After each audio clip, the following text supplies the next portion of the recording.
नमस्कार साथियों, स्वागत है आपका ब्राइट एग्रो क्लासेज के ऑनलाइन प्लेटफॉर्म पर। दोस्तों, हम बात कर रहे हैं हॉर्टिकल्चर की और हॉर्टिकल्चर में हमारी 4 क्लासें कंप्लीट हो चुकी है। आज हम 5वीं क्लास की बात करने वाले हैं, जिसमें आपके मुख्य रूप से कुछ डेफिनेशंस दे रखी है। उन डेफिनेशंस की चर्चा करेंगे कि पोलिनेशन क्या होता है, फर्टिलाइजेशन क्या होता है, पोलिनाइजर क्या होते हैं, पोलिनेटर क्या होते हैं। ठीक है, इसके अलावा फ्रूटफुलनेस है वो क्या होती है, उसकी भी हम बात करेंगे और उसको प्रभावित करने वाले जो फैक्टर है, कारक है, उनकी भी हम बातें करेंगे। ठीक है, तो मुख्य रूप से जो आपका टॉपिक है उसमें जो मेनली चीजें हैं वो डेफिनेशन के तौर पे है कि इनके बारे में आपको डेफिनेशन के तौर पे जानना है, तो उन्हीं की हम चर्चा एक बार डेफिनेशन के तौर पे कर लेते हैं। सबसे पहले बात करते हैं पोलिनेशन क्या है। ठीक है, पोलिनेशन, अब देखो पोलिनेशन एक प्रोसेस होती है और प्रोसेस आपको मुख्य रूप से प्लांट्स में देखने को मिलेगी। ठीक है, अब पोलिनेशन में आपको सबसे पहले यह जानना जरूरी है कि जो फ्लावर है उसकी स्ट्रक्चर क्या होती है और कौन कौन से आपको जो मेल कंपोनेंट है वो कौन कौन से हैं और फीमेल कंपोनेंट आपको कौन कौन से देखने को मिलेंगे। ठीक है, तो यदि हम बेसिकली एक जो फ्लावर है उसके स्ट्रक्चर की बात करें तो हम ये कहेंगे कि फ्लावर में एक मेल पार्ट होता है और एक फीमेल पार्ट होता है। ठीक है, एक क्या होता है, मेल पार्ट होता है, एक फीमेल पार्ट होता है। जो मेल पार्ट होता है उसको हम आपको मेल पार्ट में मुख्य रूप से एंथर देखने को मिलेंगे। क्या देखने को मिलेंगे? एंथर देखने को मिलेंगे और यहां पर इसी एंथर में आपको देखने को मिलेंगे पोलन ग्रेन्स। क्या देखने को मिलेंगे? Pollen grains. ठीक है, ये मेल पार्ट हो गया और ये फिलामेंट होता है। ये क्या है? फिलामेंट होता है और इन तीनों चीजों को मिलाकर हम बोलते हैं कि ये मुख्य रूप से क्या है? एंड्रोसियम है, यानी कि नर पार्ट है एंड्रोसियम। ठीक है, नर भाग है ये कह सकते हैं। यदि इसकी बात करें तो हम ये कहेंगे कि आपको एक तो देखने को मिलेगी जो मुख्य रूप से पोलन को रिसेप्ट करने वाला ऑर्गन होता है, यानी कि इसको हम फीमेल या गाइनोसियम बोलते हैं। क्या बोलते हैं इस भाग को? गाइनोसियम बोलते हैं। यहां पर आपको ये जो रिसेप्टर है, यहां पर आपको पोलन ग्रेन यहां से उड़कर यहां पर आते नजर आए, तो इसी प्रोसेस को हम बोलते हैं पोलिनेशन। इसी को क्या बोलते हैं? पोलिनेशन। और ये आगे इसी में आपको देखने को मिलेगा कि ये जो गाइनोसियम का पार्ट है, इसी में आपको एक ट्यूब लाइक स्ट्रक्चर देखने को मिलती है जिसको हम बोलते हैं पोलन ट्यूब। ठीक है, ये पोलन ट्यूब यहां से स्टार्ट होती है, जो पोलन ग्रेन्स होते हैं उनमें से जर्मिनेट होती है और उसके बाद में ये इस भाग से होती हुई, जो हम मुख्य रूप से इसको वर्तिकाग्र बोलते हैं, इस भाग से होते हुए, वर्तिका वाले इस भाग से होते हुए नीचे आकर ये जो आपका एग है, एग सेल है, इससे आकर फर्टिलाइज होती है, इससे आकर निषेचन करती है। इसी प्रोसेस को हम आगे जाकर फर्टिलाइजेशन बोलते हैं। ठीक है, तो मुख्य रूप से यहां से पोलन ग्रेन्स का यहां आना, ये तो क्या हो गया? पोलिनेशन हो गया। और उसके बाद में ट्यूब बनाकर यहां आकर जो मादा भाग है, जो हम कहते हैं कि मुख्य रूप से दो चीजें होती है पोलन ग्रेन्स में, आपको एन गुणसूत्र जो क्रोमोसोम नंबर होते हैं वो एन देखने को मिलते हैं और एन क्रोमोसोम नंबर ही आपको किस में देखने को मिलते हैं? जो फीमेल पार्ट होता है उसमें देखने को मिलते हैं। इन दोनों का ही निर्माण जो मियोसिस होती है, यानी कि अर्धसूत्रीय विभाजन होता है, मियोसिस डिवीजन के थ्रू होता है। ठीक है, ये दोनों चीजें ही क्या होती है? एक मेल पार्ट में होती है, एक फीमेल पार्ट में होती है और दोनों का मिलकर जो अब हम बोलते हैं जाइगोट का निर्माण करना। किसका निर्माण करना? जाइगोट का निर्माण करना। इसी प्रोसेस को कहते हैं निषेचन, या हम इसी को कहते हैं फर्टिलाइजेशन। ठीक है, ये चीजें आपको ध्यान में रखनी है। तो फर्टिलाइजेशन की प्रोसेस यहां हो रही है और पोलिनेशन की प्रोसेस यहां हो रही है। ठीक है, ये सेम प्लांट की बात कर रहे हैं हम। यदि आपको, हम ये कह सकते हैं कि जब सेम प्लांट होता है या एक ही प्लांट के ऊपर जो फ्लावर होते हैं, अलग अलग फ्लावर्स के बीच में होते हैं लेकिन प्लांट एक ही रहता है, इस कंडीशन को हम बोलते हैं सेल्फ पोलिनेशन। क्या बोलते हैं? Self pollination. यानी कि दो चीजें देखने को मिल सकती है आपको। मान लो ये कोई प्लांट है, ये कोई प्लांट है और इस प्लांट में आपको दो फ्लावर है, आपको दो फ्लावर देखने को मिलते हैं। एक फ्लावर यहाँ पे है और दूसरा फ्लावर यहाँ पे है। ठीक है। अब यदि इस फ्लावर के पोलन ग्रेन्स इसी फ्लावर की जो मेल गाइनोसियम है, मेल वो फीमेल पार्ट है, उसको निषेचित करते हैं, फर्टिलाइजेशन होता है, तो उसको हम सेल्फ पॉलिनेशन उसी फूल में हो रहा है तब भी बोलेंगे सेल्फ पॉलिनेशन। और यहाँ से यदि यहाँ पर ट्रेवल करके यहाँ पर आ रहे हैं, इसकी जो गाइनोसियम है उसको निषेचित कर रहे हैं, फर्टिलाइजेशन यहाँ पे हो रहा है, तो इस प्रक्रिया को भी हम बोलते हैं सेल्फ पॉलिनेशन। क्या बोलते हैं? Self pollination. यानी कि प्लांट हमेशा क्या होना चाहिए? सेम होना चाहिए। प्लांट क्या होना चाहिए? सेम होना चाहिए हमेशा, तभी सेल्फ पॉलिनेशन होगा। ठीक है, फ्लावर चेंज हो सकते हैं लेकिन प्लांट क्या होगा? सेम होगा। अब इसी के हिसाब से दूसरी कंडीशन को समझते हैं। दूसरी कंडीशन आपको क्या देखने को मिलेगी? दूसरी कंडीशन इस प्रकार से देखने को मिलेगी कि एक फ्लावर, एक प्लांट है और इस प्लांट में आपको एक फ्लावर यहां लगा हुआ है और एक फ्लावर यहां देखने को मिल रहा है, लेकिन ये फ्लावर इस खुद ही के प्लांट के दूसरे फ्लावर को निषेचित नहीं कर पाते हैं। ठीक है, यहां पर पोलन ग्रेन यहां से उठकर यहां नहीं आते हैं, ये यहां से ट्रांसफर होकर इस प्लांट पे चले जाते हैं, या इस प्लांट के पोलन ग्रेन उड़कर इस प्लांट पे आ जाते हैं। तो इस प्रोसेस को हम कहते हैं क्रॉस पॉलिनेशन। क्या बोलते हैं? Cross pollination. ठीक है, तो ये दोनों चीजें होती है जो आपको ध्यान रखनी है। यहां पर आपको दो अलग अलग प्लांट देखने को मिल रहे हैं, उसको हम क्या बोलते हैं? क्रॉस पॉलिनेशन बोलते हैं। तो सेल्फ पॉलिनेशन, क्रॉस पॉलिनेशन, दोनों चीजों का ध्यान रखना है। इसके अलावा डेफिनेशन के तौर पे आपको पॉलिनेशन का ध्यान रखना है। जो पोलन ग्रेन्स है वो ट्रांसफर होकर जो मेल वो फीमेल पार्ट होता है उस तक जाने की प्रोसेस को ही क्या बोलते हैं? पॉलिनेशन बोलते हैं। ठीक है, स्टिग्मा हम इस भाग को बोलते हैं, ये जो भाग है इसको हम क्या बोलते हैं? स्टिग्मा बोलते हैं। ठीक है, तो जो पोलन ग्रेन्स होते हैं वो मुख्य रूप से जो एंथर होता है उससे स्टिग्मा तक आते हैं। आगे बात समझ में? और स्टिग्मा पर आने के बाद में पोलन ट्यूब का निर्माण होता है। पोलन ट्यूब आगे चल के जो एग सेल होती है उससे आकर फर्टिलाइजेशन करती है और इस प्रोसेस को हम क्या कहते हैं? फर्टिलाइजेशन बोलते हैं। ठीक है, ये चीजें देखने को मिलती है आपको डेफिनेशन के तौर पे।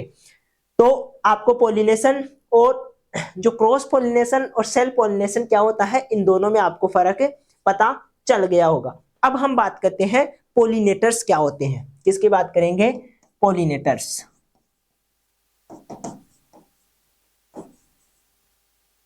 पॉलिनेटर्स, अब कोई भी काम होता है तो उसको करने के लिए कोई ना कोई होता ही है। ठीक है, यानी कि यहां पर भी जो पॉलिनेशन है उस प्रोसेस को करने के लिए, उसको सहायता करने के लिए ये बोल सकते हैं कि उसमें एक तरह से मदद करने के लिए क्या होते हैं? कुछ प्राणी होते हैं, कुछ जीव होते हैं जो इसमें सहायता करते हैं। उन जीवों को हम बोलते हैं पॉलिनेटर। क्या बोलते हैं? पॉलिनेटर बोलते हैं उनको। अब ये क्या करते हैं? ये करते तो खुद का काम ही है, इनका उद्देश्य ये नहीं होता है कि हम पॉलिनेशन करवा रहे हैं, उनका ये काम नहीं होता है, वो तो खुद का खाने पीने का ही काम कर रहे होते हैं, लेकिन उनके जरिए क्या हो जाता है? पॉलिनेशन की प्रोसेस आपको देखने को मिलेगी। इसमें आपको मुख्य रूप से कुछ इंसेक्ट्स देखने को मिलेंगे। क्या देखने को मिलेंगे? इंसेक्ट्स पॉलिनेटर के रूप में काम करते हैं। जैसे आपने देखा होगा जो हनी बी होती है, हनी बी, ये मुख्य रूप से पॉलिनेटर का काम करती है। हनी बी क्या करती है? एक फ्लावर से जो नेक्टर है वो लेती है, पोलन ग्रेन्स है वो लेती है, दूसरे फ्लावर पर जाती है, वहां से लेती है। तो इस प्रकार ये क्या करती है? इन जो अपना पोलन ग्रेन्स होते हैं इनको ट्रांसफर करने का काम करती है। क्या करती है?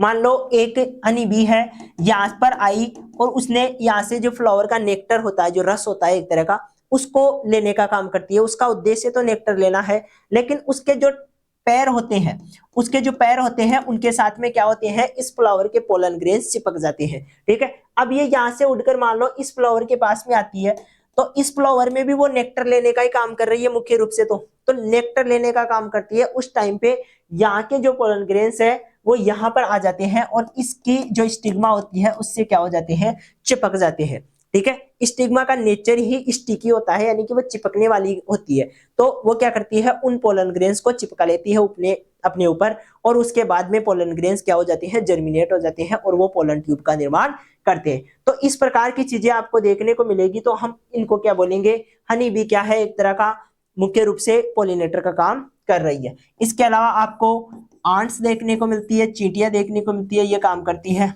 और भी बहुत सारी जो फ्लाइज होती है, जो मक्खियां होती हैं, वो इस प्रकार के काम करती है। हाउस फ्लाई हो सकती है। इसके अलावा और छोटी फ्लाइज जो जितनी भी है, कीट है, मुख्य रूप से इंसेक्ट है, वो क्या करते हैं, पॉलिनेटर का काम करते हैं। इसके अलावा आपको देखने को मिलती है बर्ड्स। बर्ड्स भी ये काम करती है। बर्ड्स भी क्या करती है, एक फ्लावर से दूसरे फ्लावर पे जाकर बैठती है, उसकी वजह से पॉलिनेशन की प्रोसेस देखने को मिलती है। इसके अलावा कुछ एनिमल्स होते हैं, क्या होते हैं, कुछ एनिमल्स भी पॉलिनेटर का काम करते हैं।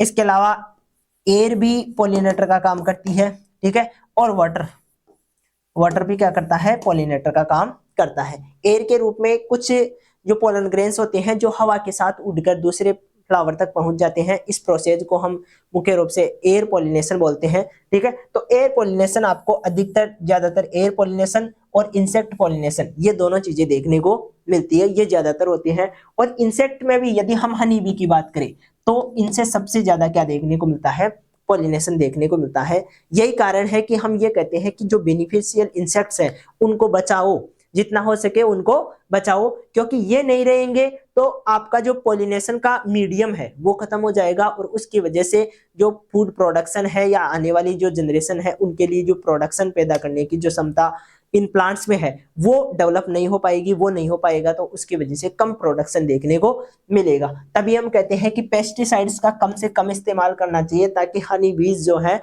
इनको कम हानि हो, उनको हार्मफुल ना हो, वो किसी प्रकार का कोई नुकसान ना हो उनको, ठीक है। क्योंकि इनकी संख्या कम हो जाएगी, तो एक सर्वे के अनुसार ऐसा कहा जाता है कि लगभग 60% जो प्लांट्स है, उनमें पोलिनेशन का काम कौन करती है, हनी बी करती है। 60% जितनी भी स्पीसीज है, प्लांट्स की ले लो, चाहे फ्रूट्स की ले लो, चाहे क्रॉप प्रोडक्ट, क्रॉप वाली जितने भी प्लांट्स है उनकी ले लो, उन सभी में जो 60% हनी बीज है, मतलब 60% जो प्लांट्स है, उनमें हनी बी द्वारा क्या किया जाता है, पोलिनेटर का काम किया जाता है।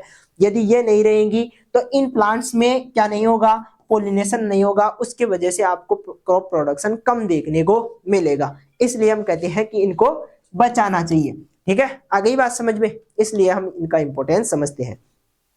तो ये चीजें हैं पॉलिनेटर के रूप में, ध्यान रखना है। इसके अलावा एक टर्म और होती है पॉलिनाइजर। क्या होते हैं, पॉलिनाइजर। अब पॉलिनाइजर क्या होते हैं, पॉलिनाइजर ऐसे प्लांट होते हैं जो एक्स्ट्रा पोलन ग्रेन देने का काम करते हैं, ठीक है।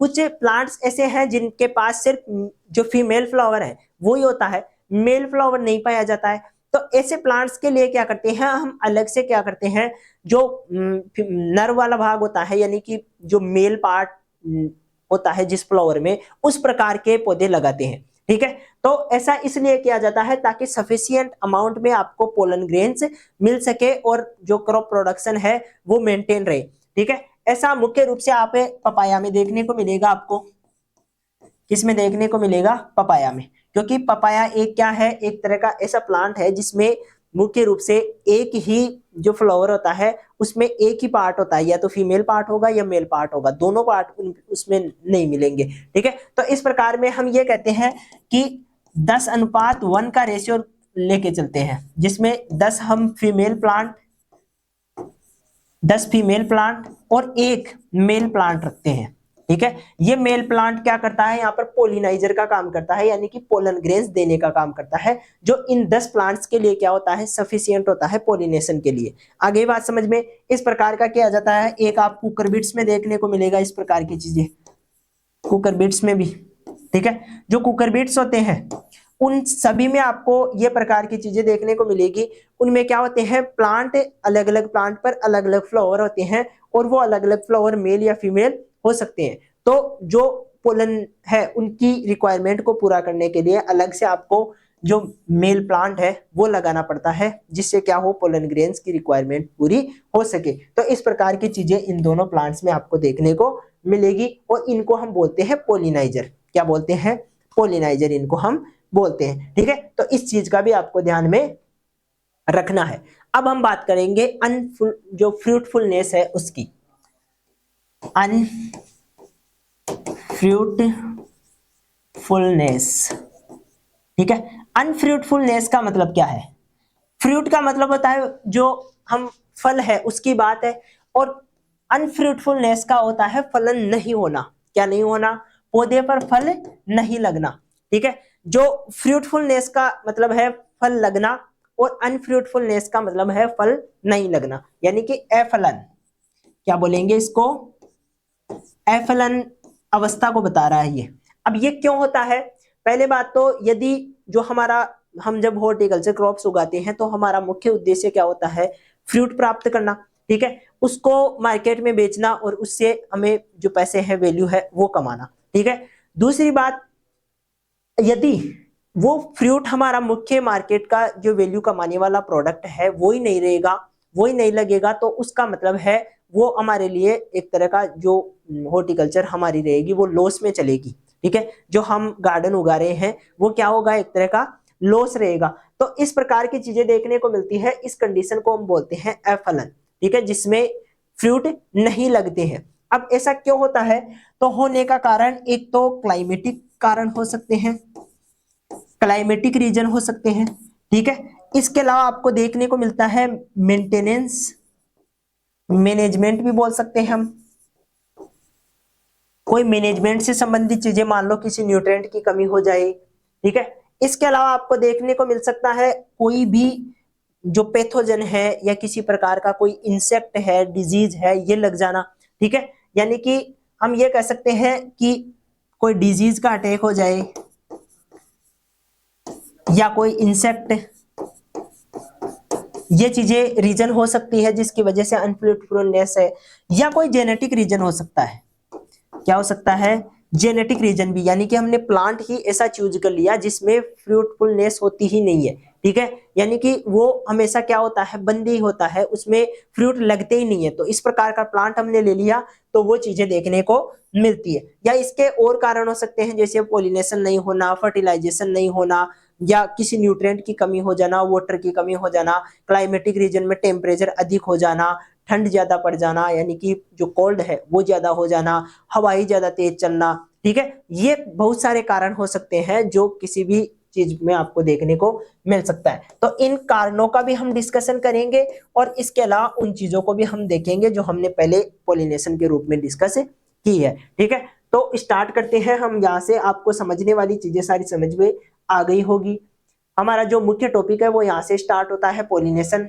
और पॉलिनेशन में आपको फ्लावर में कौन कौन से भाग होते हैं, स्टिग्मा क्या होती है, ये सारी चीजें हमने बातें कर ली है। The process of pollen grains reaching the stigma is called pollination. जब पोलन ग्रेन्स है वो किसके पास पहुंचेंगे? स्टिग्मा के पास पहुंचेंगे। इसी प्रोसेस को हम क्या बोलते हैं? पॉलिनेशन बोलते हैं। ठीक है, यदि सेम फ्लावर है, दोनों चीजें एक ही प्लांट पे उपस्थित है या अलग अलग एक ही प्लांट के अलग अलग फ्लावर्स के ऊपर है, तो उसको हम बोलते हैं सेल्फ पॉलिनेशन। वही बातें जो मैंने आपको बताई है। सेल्फ पॉलिनेशन को हम सेल्फ फर्टिलाइजेशन भी बोलते हैं, क्योंकि अभी बताया था कि पॉलिनेशन और फर्टिलाइजेशन एक सेम सी प्रोसेस है, वो आगे बढ़ी हुई प्रोसेस है।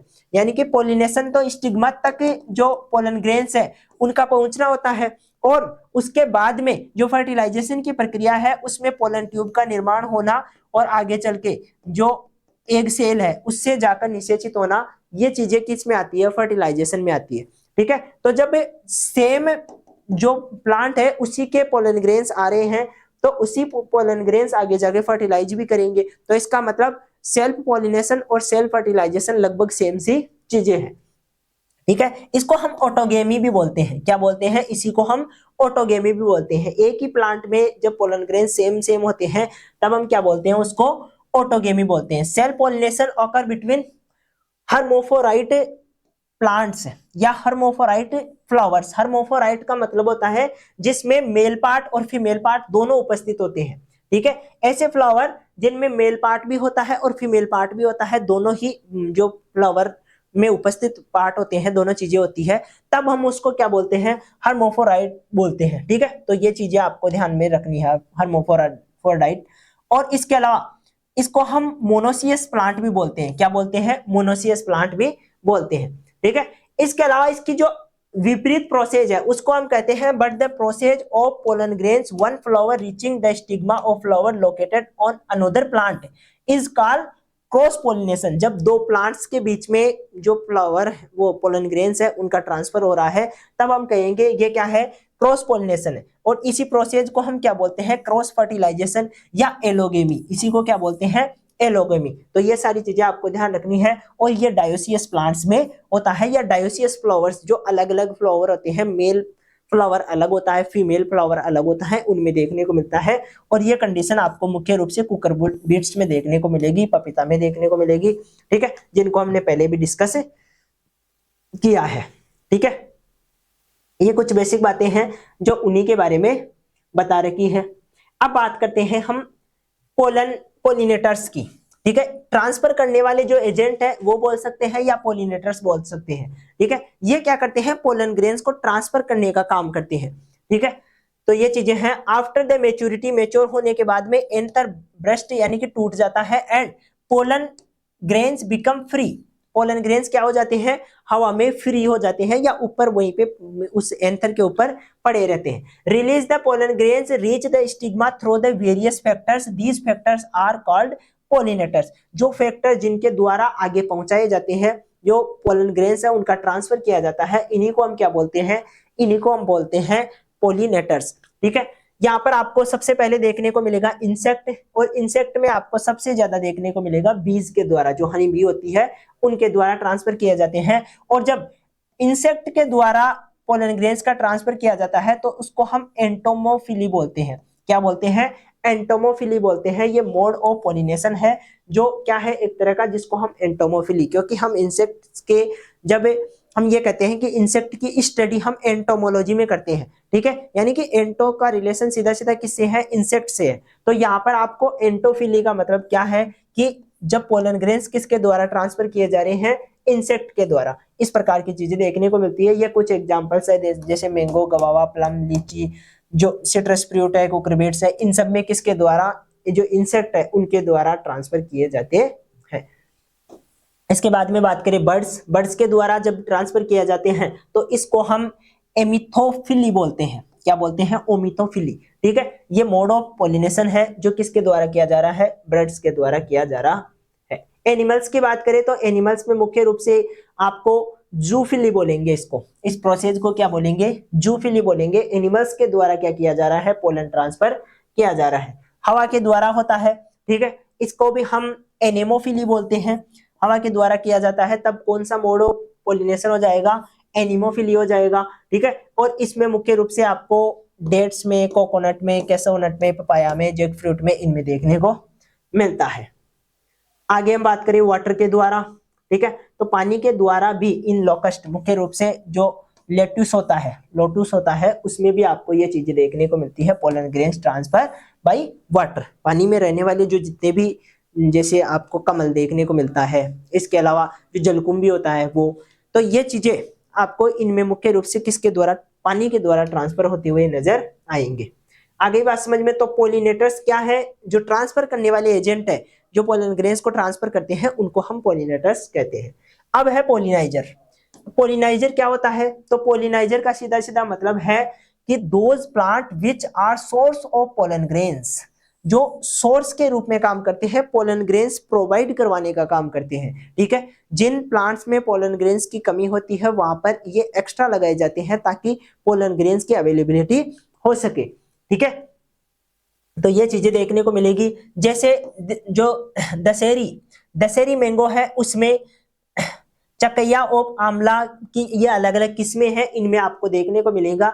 और इनमें लगभग हम ये कहते हैं कि 10% क्या रखे जाते हैं, पोलिनाइजर्स रखे जाते हैं। 10% का मतलब वो हो गया, जब हम प्लांट लगाते हैं तो 10:1 में, यानी कि ये मादा प्लांट और ये नर प्लांट जो पोलिनाइजर है उसके तौर पे लगाते हैं। तो इस प्रकार की चीजें हमें क्या देखने को मिलती है, इस प्रकार की चीजें हमें जो मुख्य रूप से उन प्लांट्स में देखने को मिलेगी जिनमें फ्लावर अलग अलग होते हैं, ठीक है। तो ये चीजें हैं। इसके बाद में in plants are self fertile, it is necessary to plant pollinated variety. Fruiting is achieved by the planting pollinated variety in dioecious condition of flower like papaya में, डेट पाम में। ये ऐसी कंडीशन है जिन पे आपको प्लांट पे अलग अलग फ्लावर देखने को मिलेंगे, ठीक है। अलग अलग फ्लावर देखने को मिलेंगे तो आपको सफिशिएंट अमाउंट में क्या करना पड़ेगा, पोलिनाइजर्स की सहायता लेनी पड़ेगी, जिनमें आपको मुख्य रूप से जो लगभग 10 प्लांट यदि आप मादा प्लांट लगा रहे हैं तो उनमें एक नर प्लांट आपको लगाना पड़ेगा। ठीक है, इस प्रकार की प्रक्रियाएं हम, इस प्रकार की जो चीजें होती है इसी को हम क्या बोलते हैं, पोलिनाइजर बोलते हैं। ये चीजें आपको समझ में आ गई होगी। अब हम बात करते हैं अनफ्रूटफुलनेस की। किसकी बात करेंगे, अनफ्रूटफुलनेस की। ठीक है, इसमें बेसिक बातें क्या है, fruit production is profitable business. ठीक है भाई, सब पैसा कमाने के लिए ही फ्रूट उगाते हैं तो प्रॉफिटेबल बिजनेस तो है ही। If the fruit grow well and it productive appropriate quantity, then a high quality yield is obtained. Due to this, more profit is obtained per unit from fruit production. Many times, अब यहां से देखो, many time the fruit tree do not produce, ठीक है, fruit produce नहीं कर पाते हैं। ठीक है, यहां पर आप फ्रूट लिख सकते हो। जब प्लांट फ्रूट प्रोड्यूस नहीं कर पाते हैं, इस कंडीशन को हम बोलते हैं अनफ्रूटफुलनेस। क्या बोलते हैं, अनफ्रूटफुलनेस बोलते हैं। और इसके कारणों में, इसके जो फैक्टर्स हैं उनमें हम बात करें तो मुख्य रूप से आपको देखने को मिलेंगे डेवलपमेंट ऑफ फ्लावर, ये कारण हो सकता है। फिजिकल फैक्टर हो सकते हैं, मैनेजरियल यानी कि मैनेजमेंट से संबंधित चीजें हो सकती है। पैरासाइटिक फैक्टर्स जिनमें डिजीज और इंसेक्ट दोनों आते हैं। क्लाइमेटिक फैक्टर, ये सारी चीजें क्या होती है, एक तरह की रेस्पॉन्सिबल हो सकती है अनफ्रूटफुलनेस के लिए। ठीक है, तो मुख्य रूप से हम क्लाइमेटिक कंडीशंस की बात करेंगे।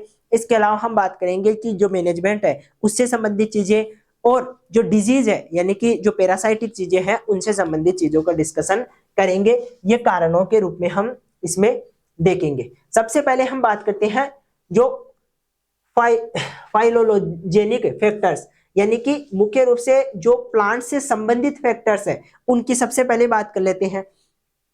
अब इसमें आपको देखने को मिलता है कि जो दो फ्लावर में दो मुख्य चीजें होती हैं, एक तो स्टेमन्स होते हैं यानी कि ये फीमेल पार्ट है, और पिस्टिल ये क्या होता है, मेल पार्ट होता है। Two basic sex form of flower, flower की दो चीजें होती है, दो जो सेक्स होते हैं दोनों पाए जाते हैं, नर और फीमेल और मेल दोनों चीजें होती है। ठीक है, जो स्टेमन होता है वो मुख्य रूप से अपनी फीमेल होती है, और जो पिस्टिल होते हैं वो मुख्य रूप से क्या होते हैं, जो नर पार्ट होता है उसको कहते हैं। ठीक है, अब इसमें आपको if the both sexes do not form a zygote after the fertilisation, यदि फर्टिलाइजेशन के बाद में ये दोनों, जो फर्टिलाइजेशन प्रोसेस है वो तो हो जाती है, लेकिन उसके बाद में जो फ्रूट है वो नहीं बन रहा है, तो इसका कारण क्या है, प्रॉब्लम ऑफ अनफ्रूटफुलनेस ऑकर, वहां पर आपको अनफ्रूटफुलनेस देखने को मिलता है। ठीक है, तो ये चीजें देखने को मिलती है। तो ये किसके कारण है, ये मुख्य रूप से इसमें आपको देखने को मिलेगा कि कोई रिप्रोडक्टिव ऑर्गन की मेच्योरिटी का कारण हो सकता है। ठीक है, दोनों में की जो मेच्योरिटी है वो अलग है। मान लो जो एग सेल है वो पूर्ण रूप से डेवलप ही नहीं हुई है, उससे पहले पोलन ग्रेन वहां पे पहुंच गया है। ठीक है, तो ये एक कारण हो सकता है। इसके अलावा जो पोलन ग्रेन्स है उसकी कंडीशन का भी जो कारण हो सकता है, यानी कि पोलन ग्रेन्स पूर्ण रूप से मेच्योर नहीं हुआ, उससे पहले ही उसका जो ट्रांसफर है वो हो गया था। या जेनेटिक इनहेरिटेंस पैटर्न, कोई जेनेटिक प्रॉब्लम हो सकती है। ठीक है, इसके अलावा आपको रिप्रोडक्टिव जो ऑर्गन्स है उनकी कैपेबिलिटी पर भी जो दिक्कत है वो भी देखने को मिल सकती है, यानी कि जो ऑर्गन है वो पूर्ण रूप से डेवलप नहीं हुए हैं, या कोई ना कोई कारण था जिसके वजह से वो निषेचन के बाद में फ्रूट बना ही नहीं पाए। तो इस प्रकार की चीजें पाई जाती है, तो ये भी एक कारण हो सकती है। चीजें इसमें काफी दे रखी है लेकिन आपको इतना नहीं पढ़ना है। इसके बाद में फिजियोलॉजिकल फैक्टर। ठीक है, फिजियोलॉजिकल फैक्टर का मतलब है उसकी जो प्लांट्स है उनकी जो फ्लावर है उसकी ग्रोथ से संबंधित कोई चीजें, या उनकी स्ट्रक्चर से संबंधित कोई चीजें हो सकती है। ठीक है, जैसे तो the problem of flowering occur due to the factor like low germination.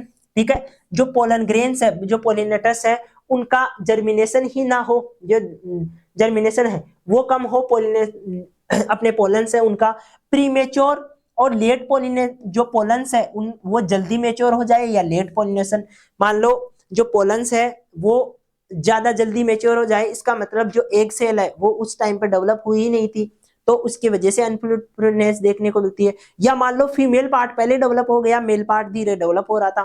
ठीक है, तो उसकी वजह से भी दोनों की टाइमिंग में क्या हो सकता है, डिसबैलेंस हो सकता है। Slow growth of pollen tube. अब पोलन ट्यूब को मैंने आपको बताया था, ये जो यहाँ से स्टिग्मा से स्टार्ट होती है और एग सेल तक आती है, इस प्रोसेस में ये जो ट्यूब बन रही है इसको हम पोलन ट्यूब बोलते हैं, और इसकी क्या हो सकती है, स्लो ग्रोथ हो सकती है।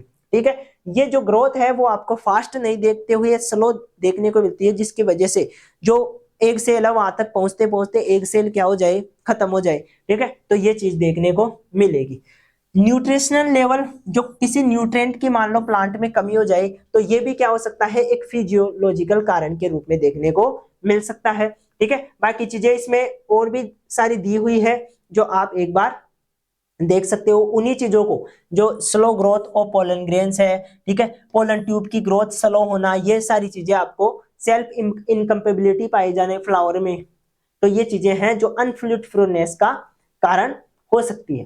ठीक है, इसके अलावा मैनेजमेंट से संबंधित चीजें भी हो सकती है। मैनेजमेंट फैक्टर, मैनेजमेंट से संबंधित चीजों में हम क्या क्या देखते हैं, मैनेजमेंट में मुख्य रूप से चीजें होती है भाई, किसी न्यूट्रिएंट की कमी हो जाए, ठीक है, किसी न्यूट्रिएंट की कमी हो जाए या वाटर की कमी हो जाए, ये चीजें देखने को मिल सकती है। न्यूट्रिएंट के रूप में हम कहते हैं कि बोरॉन, बोरॉन क्या करता है, जो पोलन ग्रेन की जो ट्यूब होती है, पोलन ट्यूब होती है, उसकी ग्रोथ के लिए जिम्मेदार होता है। यदि बोरॉन की कमी होगी तो पोलन ट्यूब क्या नहीं हो पाएगी, ग्रोथ नहीं कर पाएगी, तो ये चीजें देखने को मिलती है। ठीक है, अब बोरॉन की कमी है तो ये एक तरह का क्या हो जाएगा, मैनेजमेंट से संबंधित प्रॉब्लम हो जाएगी, ये चीज देखने को मिलेगी।